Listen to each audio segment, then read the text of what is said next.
ఈ దొంగ బద్మాష్ గాళ్ళు పాడుగాను, ఈ దొంగ బద్మాష్ గల్ల తాడిదెంప, ఈ దొంగ బద్మాష్ గల్ల చేతులకు జట్టలు గుట్ట, ఈ దొంగ బద్మాష్ గల్ల తలపండు వల్గా.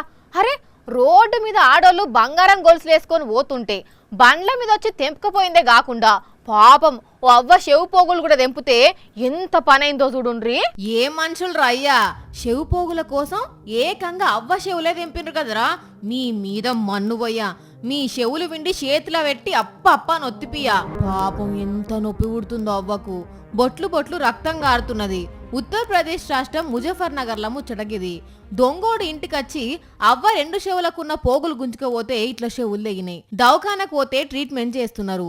ఆ దొంగోడు ఉరికిండట, కానీ దొరికితే ఆ చెవులు అడిపెట్టేటోళ్ళు. ఇక ఈ దొంగతనం ఇట్లుంటే జయశంకర్ భూపాలపల్లి జిల్లా కేంద్రంలోన్న బహుజన పోరాట యోధుడైన సర్దార్ సర్వాయి పాపన్న విగ్రహం చేతిలో ఉన్న బల్లెం ఎత్తుకపోయిండు.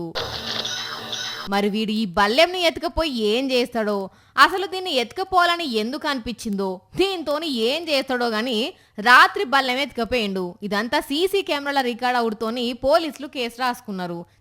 ఈ దొంగ బద్మాష్ గాళ్ళు ఏం చేస్తుర్రో వాళ్ళకన్నా అర్థమవుతుందో లేదో.